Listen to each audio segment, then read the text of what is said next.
Good evening, everyone, and welcome to Uncle Kage's Story Hour. Now, this is a pre-recorded version of the Story Hour that is being done because of the current ongoing COVID-19 circumstance. It's not possible for us to get together, and I can't do this in person. So what you're about to see, this so-called Uncle Kage Story Hour, this is a tradition that furries have been, I guess, enjoying, I hope, for like 25 years or so now. Now, typically this is done in front of a live audience. Since that's not possible, what we're going to do is we are going to present this performance to you in its completely unedited and uncut form in the hopes that you will be able to enjoy it as it's intended to be. Now, before I begin, I really have to send a heartfelt thank you to the wonderful organizers of Infurnity, who were kind enough to invite me to join them in this virtual convention. So here is to you, Infurnity. And thank you once again for giving me time to entertain folks.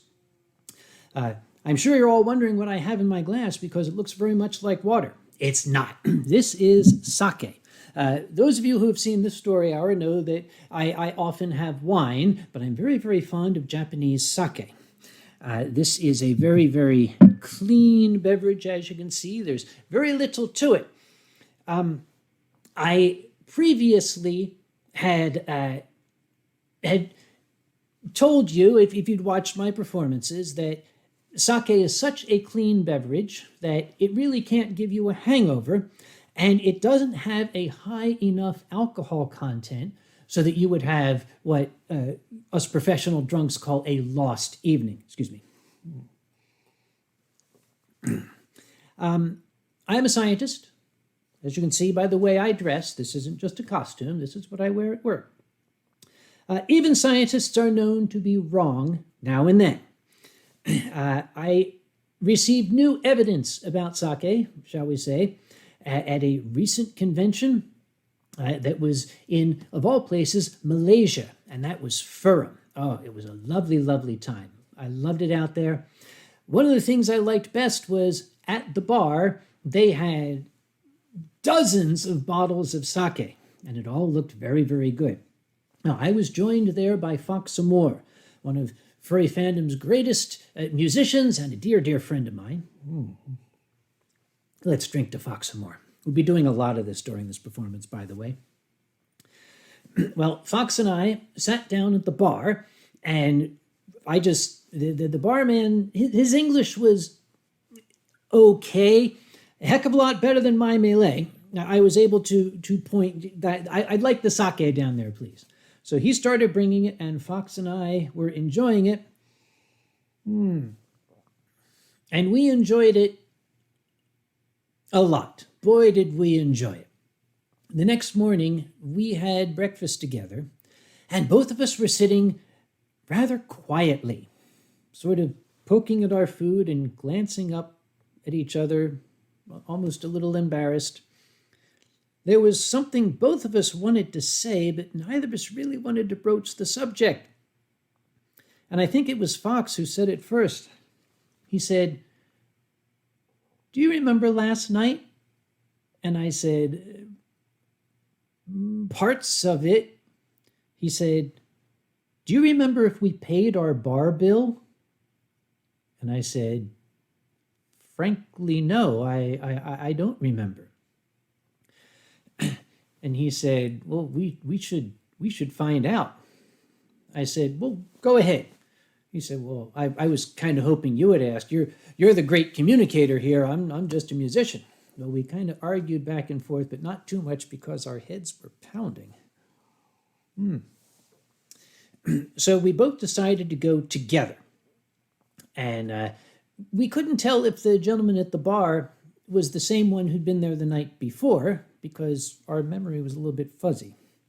So we sort of, nudged each other. U.S., no, U.S., you. So Fox stepped up and he said, yeah, I was wondering if we paid a bar tab last night. Because he's Scottish, you see. And the poor gentleman at the bar looked very lost. And I said, I'm very sorry. My friend is foreign. Do you happen to know, you see, we were at the bar last night. Do you happen to know, did we pay our bill? So he trotted off to find out. And he came back and he said, your bill was paid. He didn't say you paid your bill. He said your bill was paid.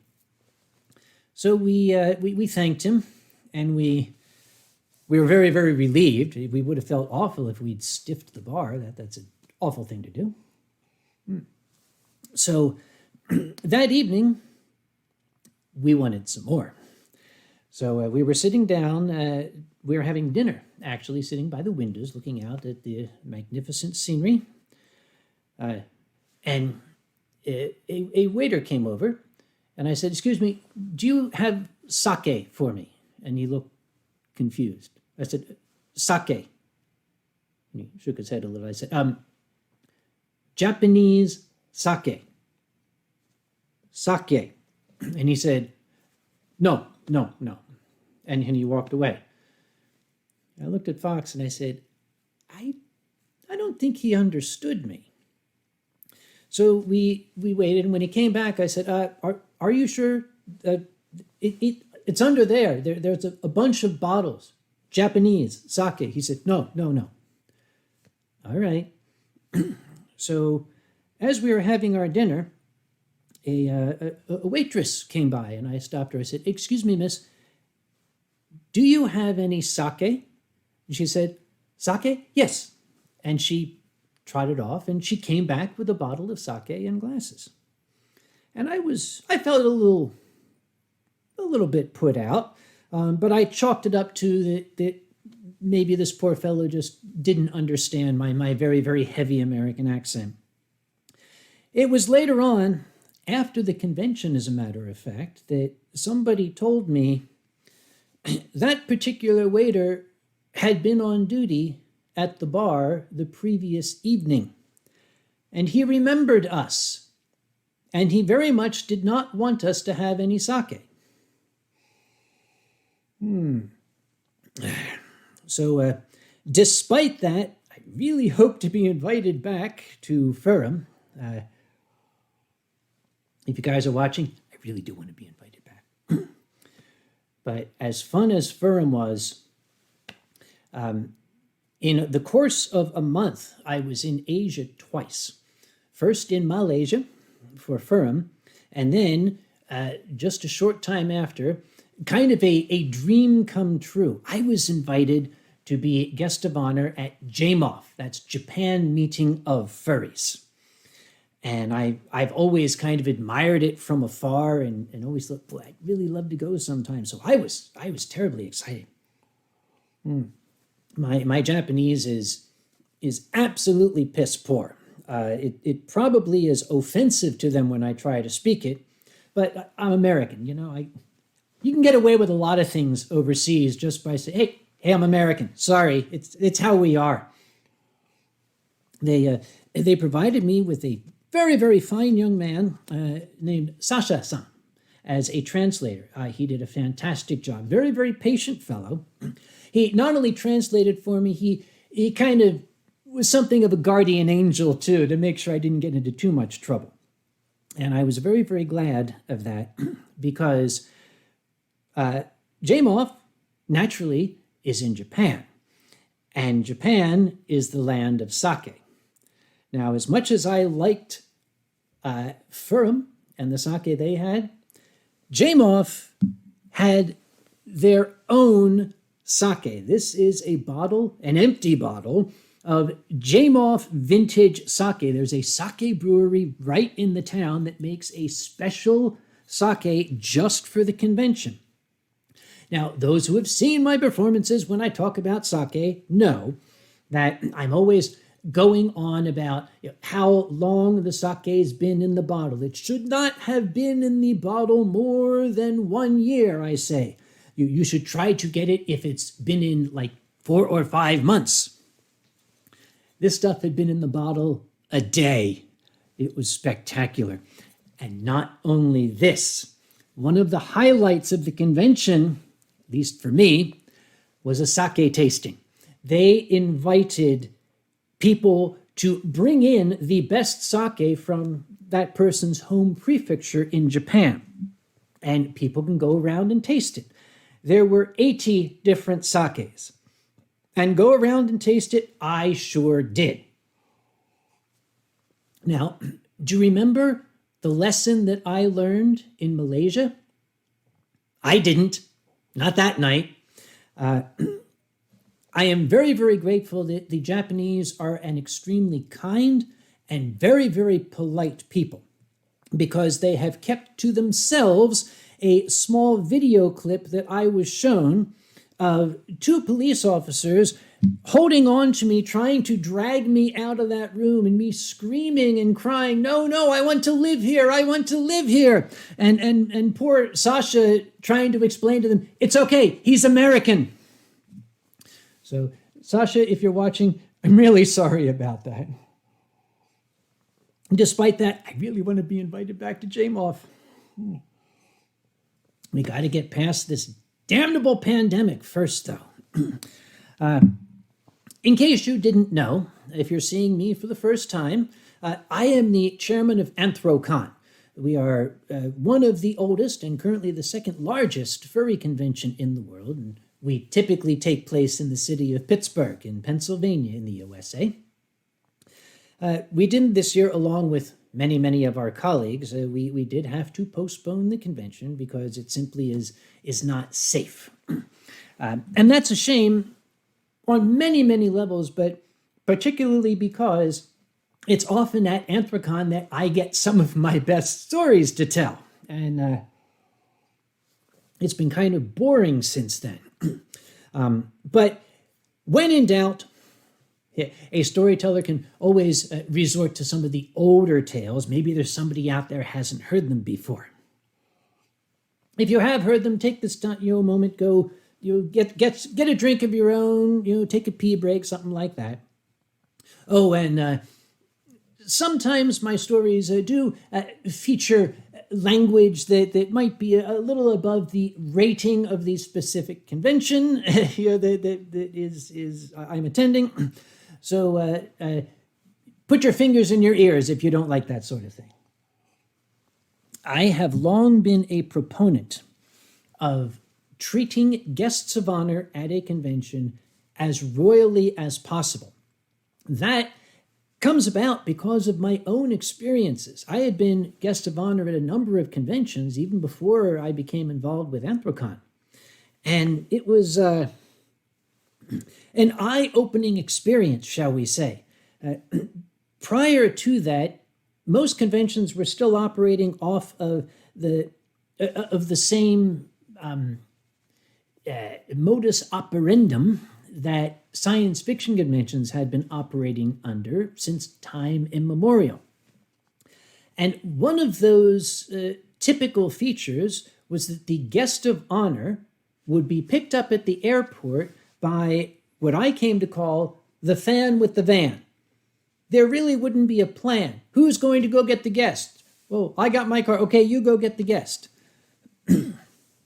I recall one convention many years ago where I was picked up by a young man who absolutely embodied the stereotype of the furry/science fiction fan.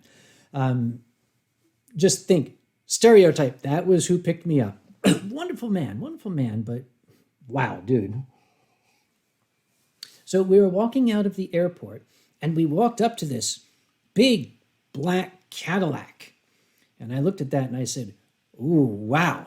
And we walked up to the Cadillac and past it to this half rusted out white 1970s vintage Dodge cargo van. Now, my stories are true. They are 105% true, certified by the White House itself. I don't have to make my stories up. Believe me, there's no need to. This gentleman opened the door. There was no passenger seat in the van. There was an orange plastic bucket from Home Depot that was turned upside down. And dressed in my nice traveling suit, I was obliged to sit on this thing and hold on the entire way to the airport. So one of the first policies I implemented when I became chairman of Anthrocon is, for God's sake, we send limousines to pick up our guests. They're guests of honor. Bring them in style. You see, I really, really want to impress the guests when they come in. Give them a good first impression of our fandom. Most of the time that works. As a matter of fact, I would say it always works. Sometimes the guests, though, let's just say that they don't quite turn out exactly the way I might envision. I might envision them coming in and oohing and eyeing. I'll give you a couple of examples. Years and years and years ago, our guest at Anthrocon was Dan DeCarlo. Dan DeCarlo was a very, very well-known comic artist. He was the man who invented the look of Archie comics. That was his style. He invented all of that. And one of the characters he had invented were the characters of Josie and the Pussycats. His wife, as a matter of fact, was named Josie. Very, very, very beautiful lady. He had met her in World War II when he was serving over in Europe. Even as a lady of a certain age, she was quite beautiful. I could see why he'd been taken with her. Well, of course, there are guests, so we had a very elegant dinner.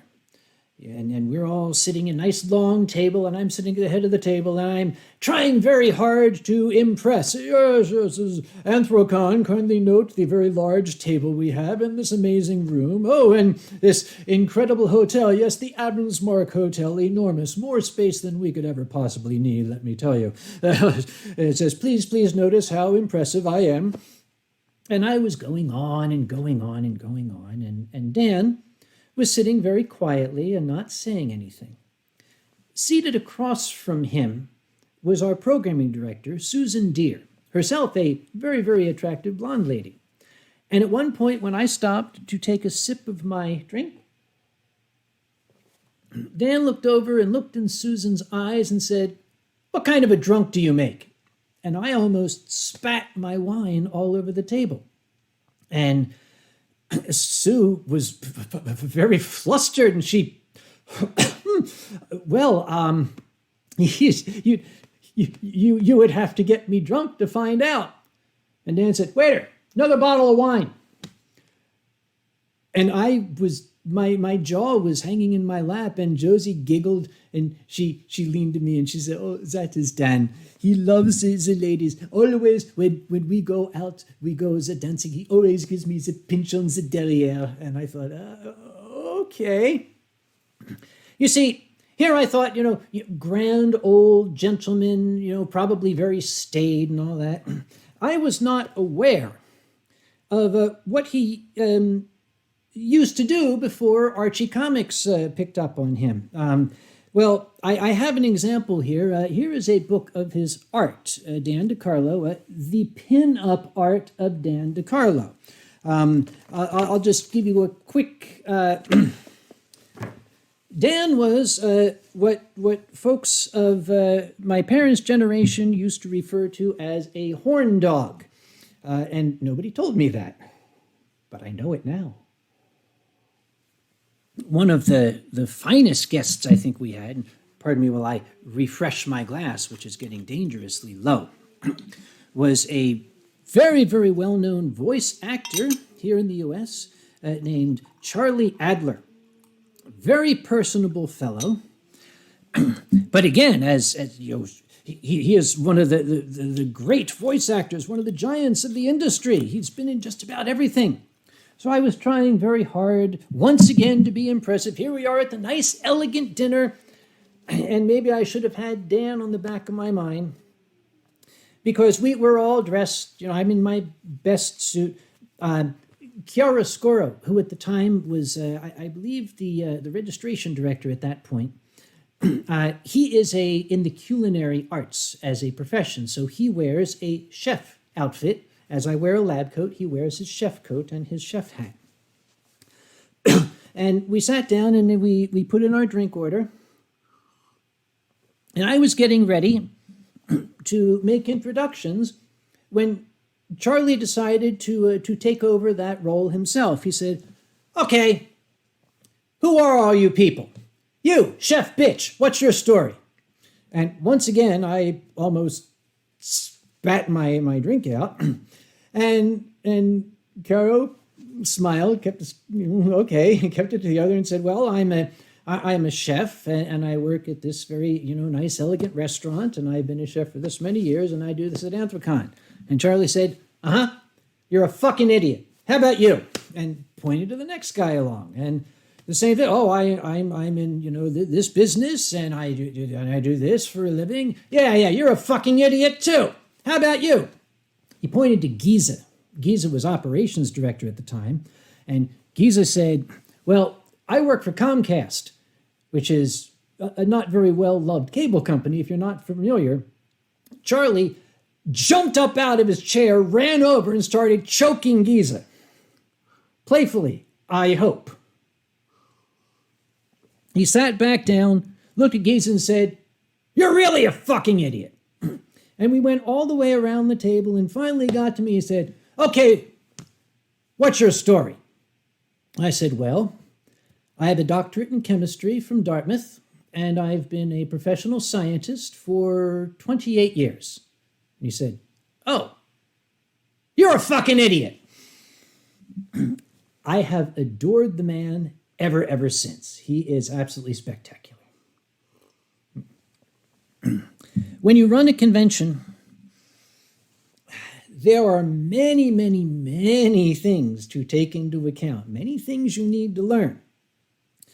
I recommend talking to old people before you try to run a convention. Maybe as this bottle gets down a little further, I'll tell you some stories about what happens to people who try to set out on their own and say, "This is easy, I can do this." We used to handle logistics, that is, moving things and keeping track of our equipment in a very haphazard fashion. It's what they did, again, in science fiction fandom, and that's what I learned from. That was the world I'd come from. We would rent a big U-Haul truck and get as many volunteers as we could to come out and load everything in. And at the end of the convention, we'd get as many volunteers as we could to load everything back into the truck and get as many of those volunteers as could accompany us to offload it when we got to our storage place. It worked great until it didn't. Until the one time when no volunteers came with us. The only people I had were two very dedicated volunteers. They were Talon and Cryo. And bless these boys' hearts, they stayed up all night to help me, the three of us, offload what I think was about 7.5 tons of equipment. And it was very late at night when we were done. They crashed on my living room floor. And the next day, exhausted, weary, sore, I took them to breakfast at a nice restaurant. And I was sitting at the table like this. And they were very, very eager to help this situation out. And they said, "You realize you're going about this all wrong. You can't just rely on volunteers magically showing up. What you need is a dedicated logistics department. You need staff members whose specific job is to arrange for the transport and setting up of the equipment. And these people would know where all the equipment is at all times. And while they were saying this, I said, "Good, you're hired." And they looked at each other and they said, "But we said, too late." That's how you become staff at Anthrocon, by the way. Look competent when I'm around. So they became known as the stuff crew because they move the stuff.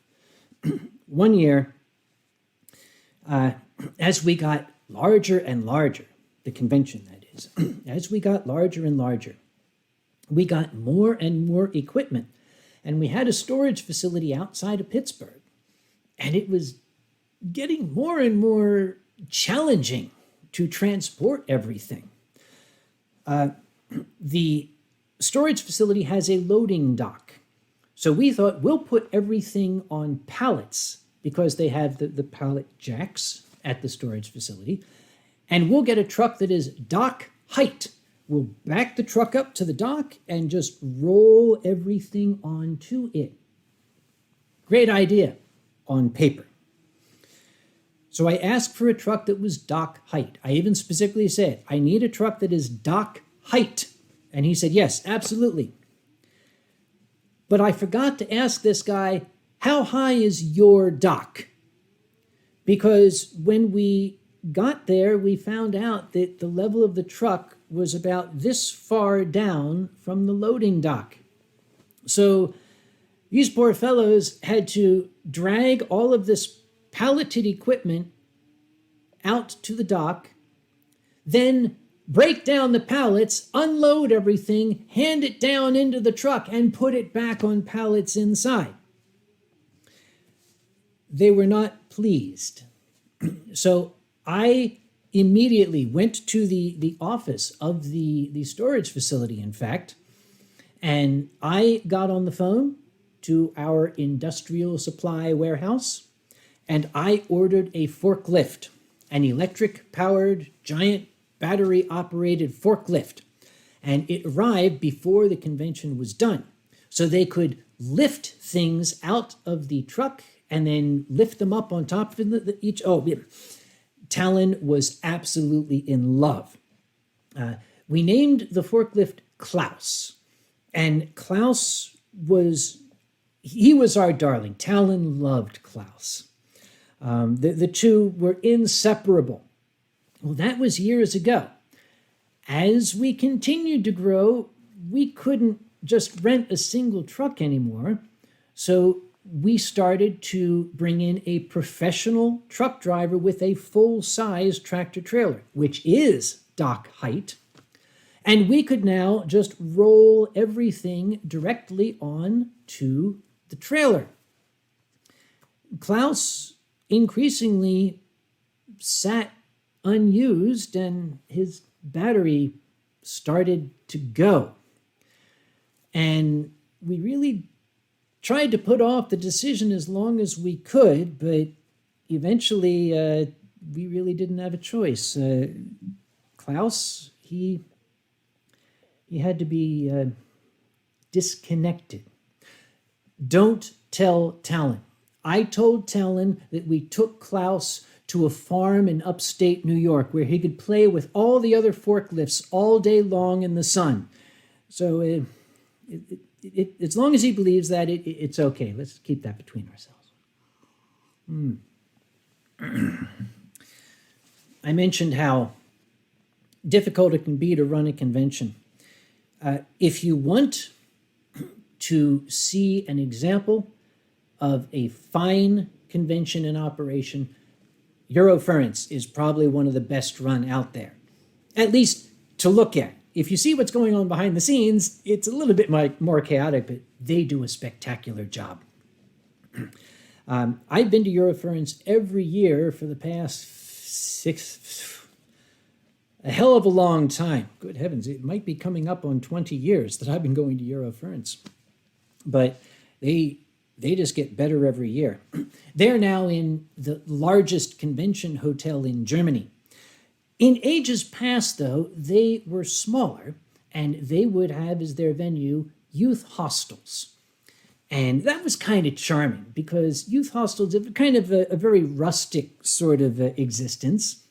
It's the sort of place where you're out hiking and you stay for 15 euros a night. It's not really, they don't have the nice soaps and the shampoos on the counter, and they don't have the turn down service with the chocolate on the pillow, but it's a bed and you sleep there. The very, very first Eurofurence that I attended, I was at a youth hostel that was way, way out in farm country. It completely impressed me, just blew me out of my socks. And there are two things that I remember and will remember to my dying day. The first is that it was, once again, located very, very far out in a rural area. They had signs everywhere that said, "This is hunting season. Do not wear your fursuits into the woods. This is not a joke." I thought that was cute. On Saturday morning, I believe it was Saturday morning of the convention, I woke up and I was walking down to breakfast, and there was a lot of activity and people rushing around looking very, very frantic and nervous. And a security guy ran by. I said, "What's wrong?" And he said, "Kaus." I said, "Kaus. My German isn't very good.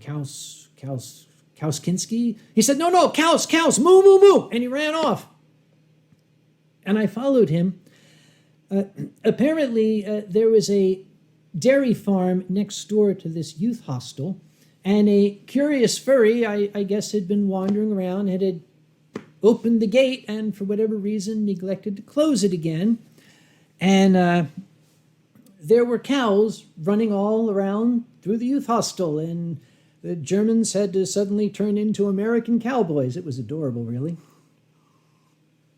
Of course, you see, when I'm a guest at other cons, I actually have a button that I often will wear. It says, "Not my fault, not my problem, not my con." So I get to just sit and watch.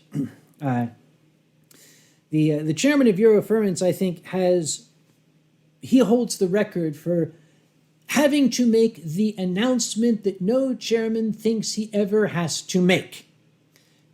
That sounds like a mouthful, and it sounds kind of silly, but every single one of us, convention chairman, has at least a couple announcements that we never thought we would have to make. Well, at Eurofurence, I got to hear the chairman announce to everyone, "Please do not wear fursuits into the pool, because the shed fur gets into the pump and burns it out and causes 3,000 euros worth of damage." Not my fault, not my problem, not my con. Well, Eurofurence is a fantastic convention. I actually learned a lot by watching them, like how to keep cows out, things like that. I mentioned earlier that sometimes people watch a convention and they say, "Oh boy, I can do that." And us old folks say, "Yeah, can we give you some advice?" I say, No, we got this. We know what to do. And us old people say, "Okay, knock yourself out." If they ask for our help, we're happy to give it to them. If they don't ask, who are we to butt our noses in? I used to, and that caused some hard feelings, so I don't do that anymore. I apologize to those folk that I might have done that to. There was a convention, by the way, from here on in, I'm not going to mention any names. Obvious reasons, a professional courtesy, let's call it. There was a convention that took place. They asked me to be their guest of honor, and the other guest of honor was Alkali Bismuth.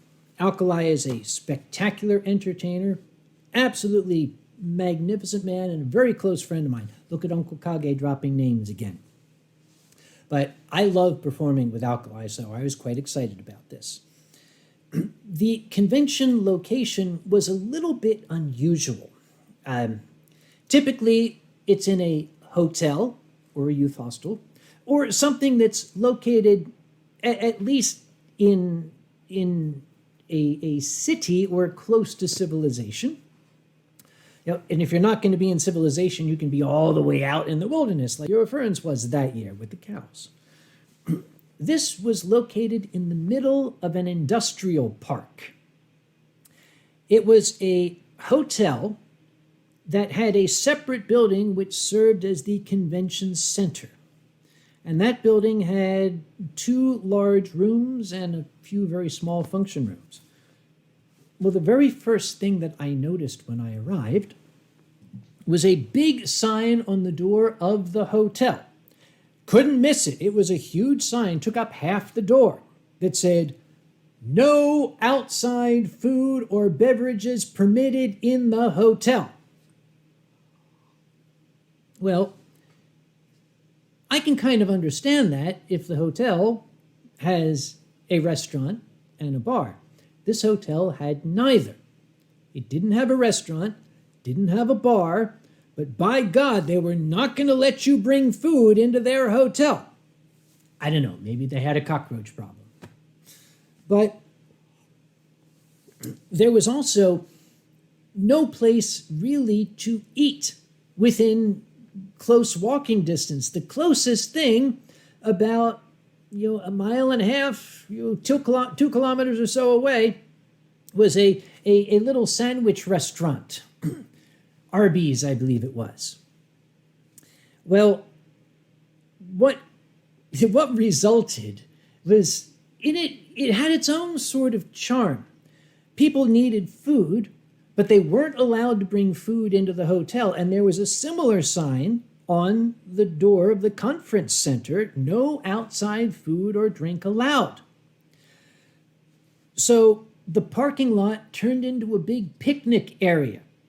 Here were furries with takeout bags from distant McDonald's and things, sitting down on curbs, sitting in the grass, sitting between cars, eating their meals outside. Thankfully, the weather was fair. Before our performance, Alkali and I ate our dinner off of the hood of Ronnie's car. Ronnie, who you see the substitute version of here, he went and got his food, but with no place to eat it, we just put it on the hood of his car, and that's where we had our dinner.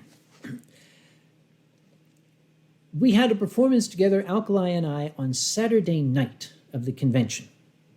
And outside of the function rooms, there was a bar, a little bar. It had about 5 or 6 chairs, but the whole day it was not open. And we were mournful because, we kind of wanted something.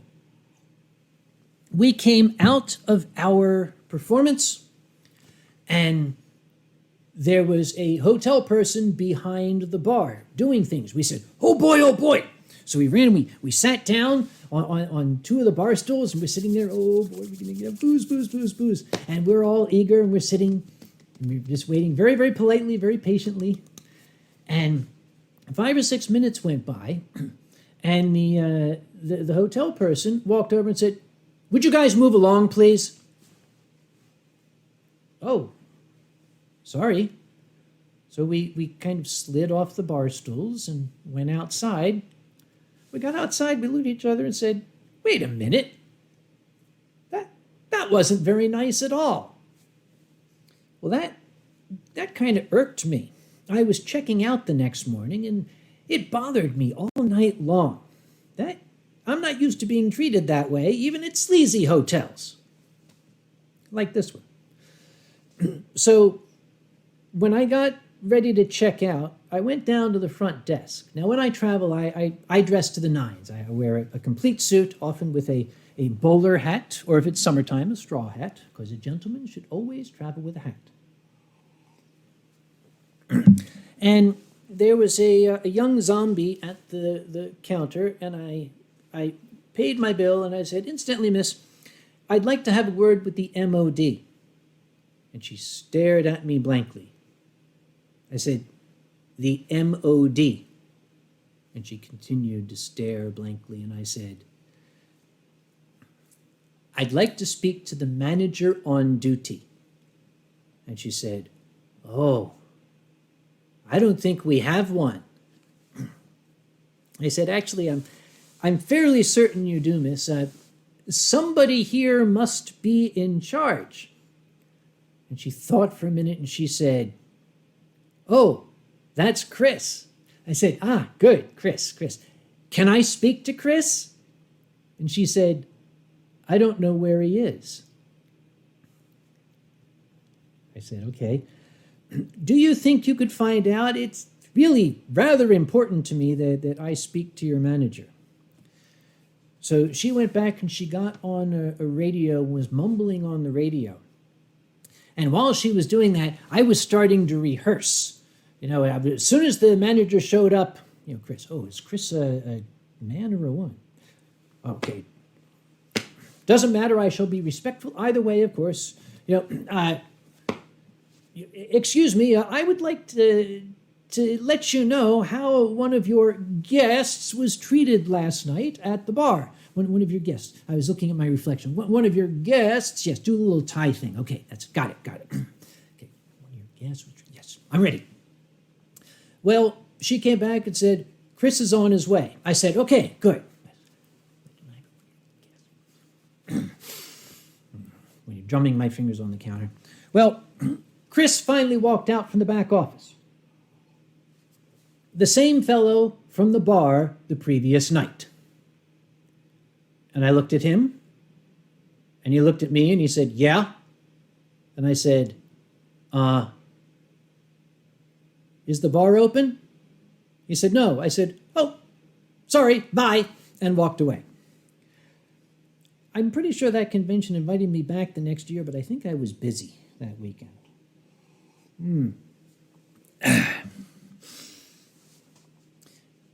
I'm often asked when I'm sitting with folks, people ask me questions, what was your favorite convention experience? What was your worst convention experience? I usually don't answer the latter question. But there comes a time when you think you just have to tell the story. Again, no names to be mentioned, but I was invited to be a guest at a convention that was just starting out. It was going to be their first year. And I got an email.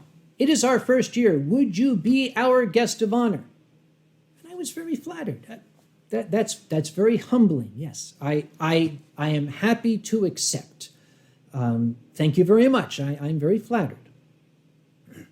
Now, it's a first-year convention. I know they don't have a big bucket full of money up front. So I said, would you be able to pay for my travel, or would you prefer that I get the ticket and then have you reimburse me once registration opens? They said, "Yeah, you get the ticket and we'll reimburse you." Okay, I'm good with that. I've done that before. It works, usually.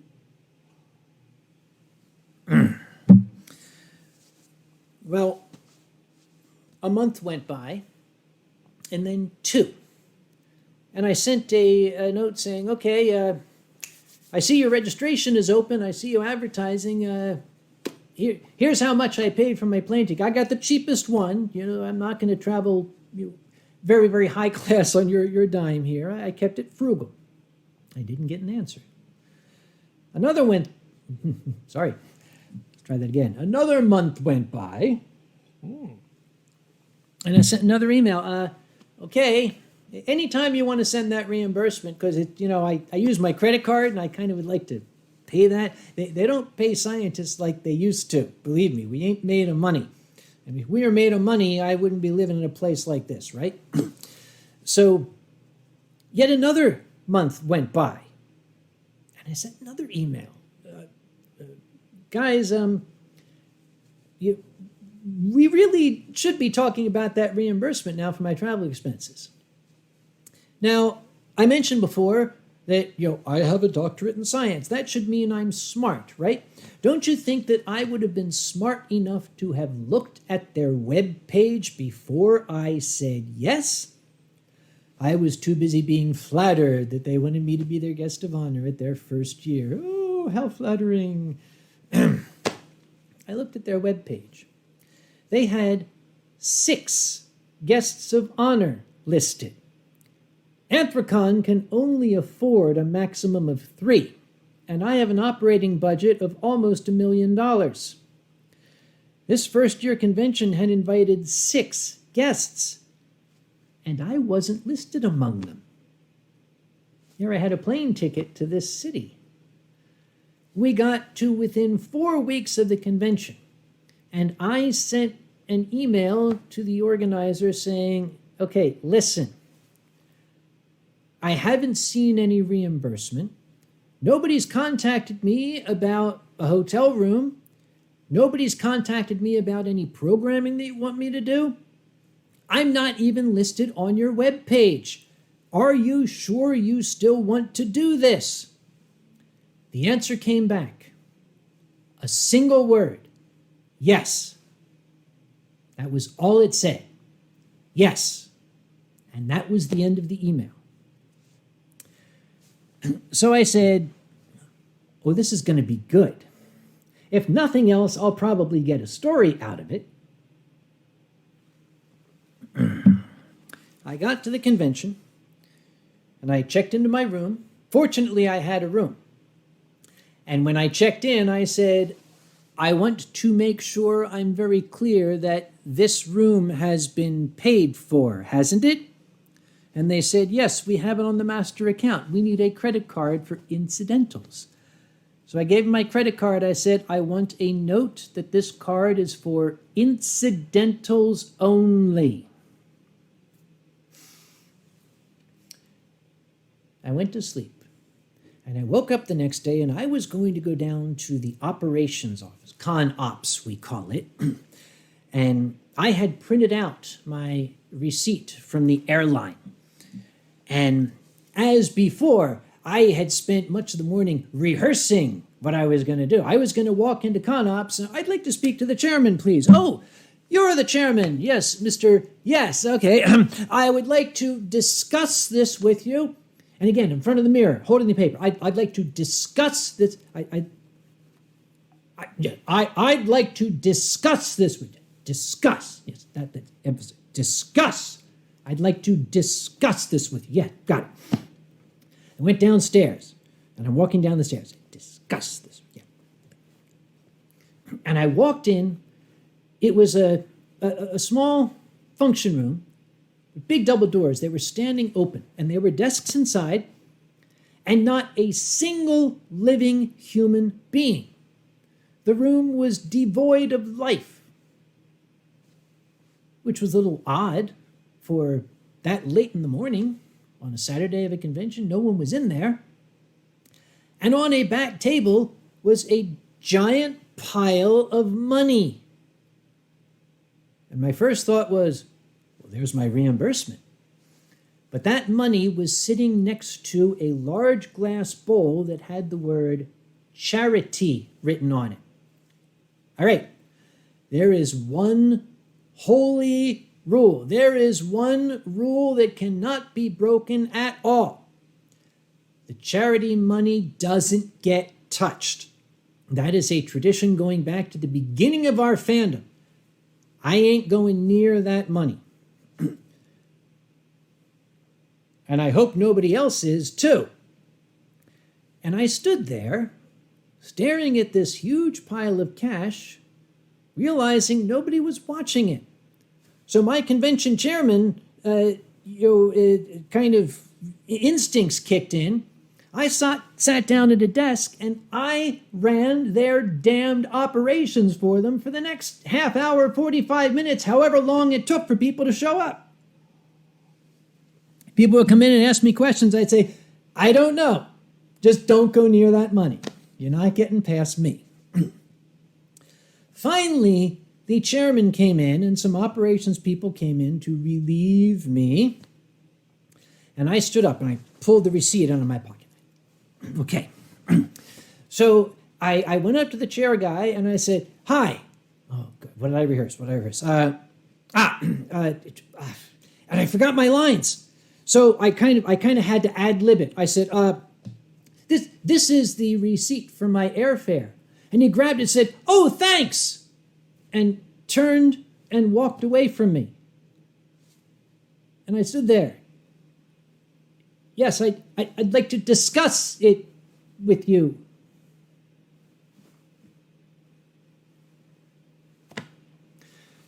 Well, without much else to do, I kind of shuffled out, started talking to some people, kind of got into the spirit of it. It's still a furry convention. I can still have fun. This chairman guy came up and asked me, "So, is there anything you need? Can I get you some wine?" Which is what people usually ask me. And usually the answer is, "Why, yes." My answer was, "Actually, I would rather have the reimbursement for my airfare." And he smiled and turned and walked away. Well, the rest of my experience, let's just say, was similar. This was a rather spectacular dumpster fire that I was witnessing. What made matters worse was several months after the convention, people started to ask questions because after every convention, the organizers always brag a little bit about how much money was raised for charity. And I know they had a big chunk of change back there next to a bowl that said charity. The number that was kicked around was $4,000. Yes, we raised $4,000 for charity.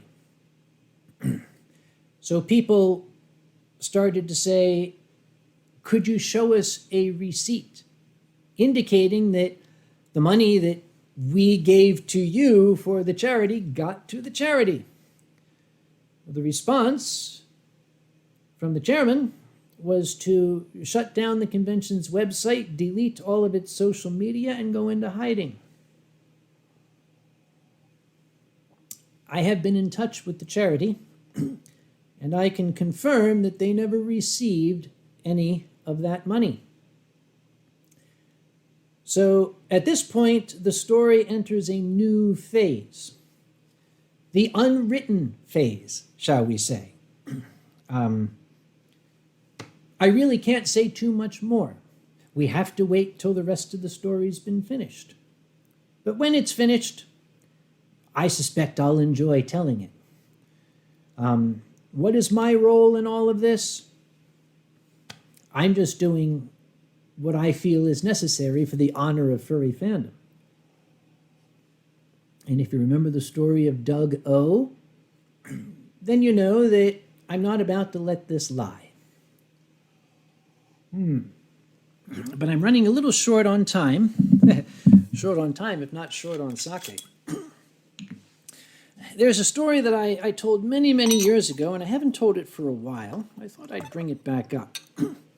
It's sort of an illustrative story, or illustrative story. I don't know how it's said. When I was a teenager, believe it or not, I was a teenager once, back in the dark ages.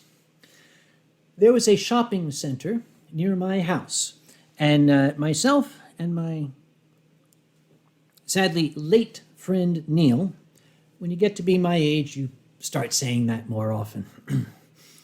My late friend Neil and I, as young men, would take our meager earnings from our jobs, summer-type jobs, and we would go to the shopping center on Friday night before going to our D&D game. And our tradition was we would go to the comic book store first, and then we would go to the bookstore. Now, for those of you who are less than 30 years old, a book is what we used to use when we wanted to hear a story. Imagine, if you will, an analog Kindle. It's sort of a big collection of printouts with writing on it. And in order to get this book, as we called it, you had to go to a bookstore. So we would go to this so-called bookstore. We'd go to the comic bookstore, and then we'd go to the bookstore. And we'd look around, we'd buy a nice science fiction novel of something from our favorite author, and we would take it and we'd read it during the week, and we were happy. The bookstore was called Gene's Books. Gene's Books was owned and operated by a gentleman named Gene. This was, by the way, back in the early 1980s. We were there one Friday evening, and a counter attendant whom we knew came up to us looking a little nervous, said, "You guys better be careful. Gene thinks you're ripping him off." And we looked at each other and said, "Well, what do you mean?" She said, "Well, you always come in here with bags from the comic book store. He thinks you're shoplifting." I said, "Well, that's ridiculous. We always buy something. Thank you very much, but that's just so silly. I don't even know what to say about it."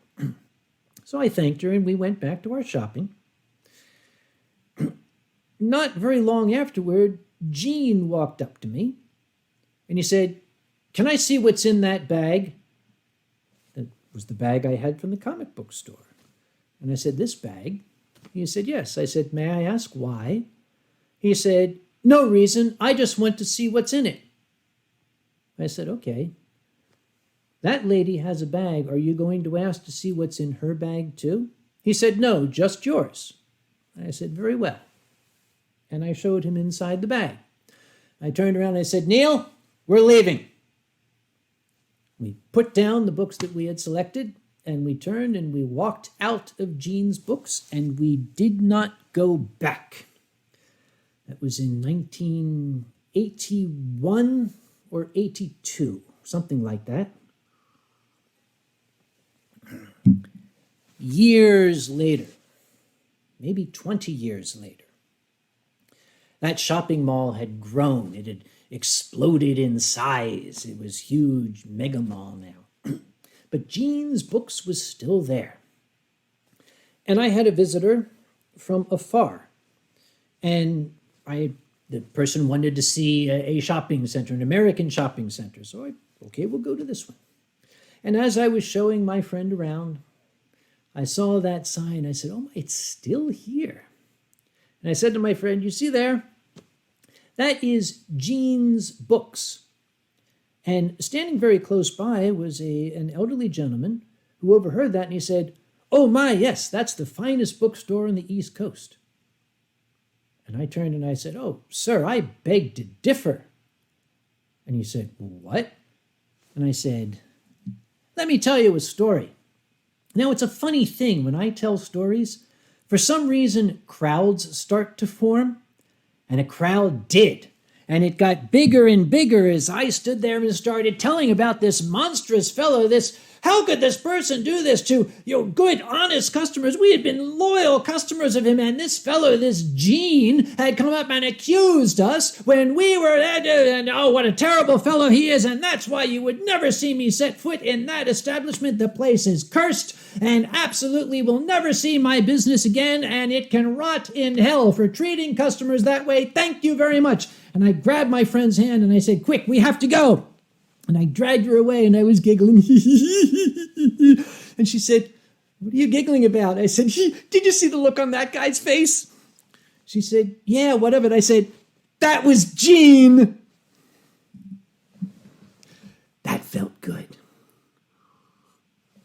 I'd love to keep going until this bottle is empty, but it is called Uncle Kage Story Hour, and I've been at this 1 hour. So if you want to see more, tune into my wine streams that I have on YouTube. You can find them, look at my tweet or twat or whatever that thing is. Many of you who have seen these performances have gotten very, very tired of a sign-off that I use, but it means a lot to me, so I'm going to say it again. And again, if you're yawning, we've heard this before, that's fine. This is for folks who haven't. Something I learned as a very, very, very small boy by watching the amazing American comic Red Skelton. One evening on his TV show, he said something that stuck with me more than 50 years later.